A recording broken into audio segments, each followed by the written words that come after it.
pressure cooker ang nanagamit mo kasi mabilis lang siya.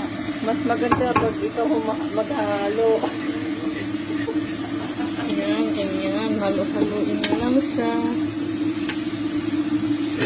Sabay mo natin yung ano. Sabay mo na yung luya. Darling. Sabay mo yung luya.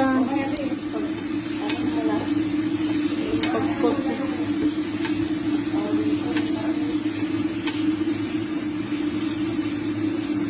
Ipa-brown mo na ng konti.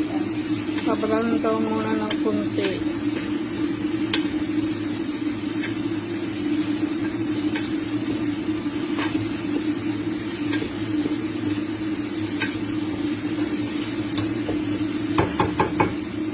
Tambay muna na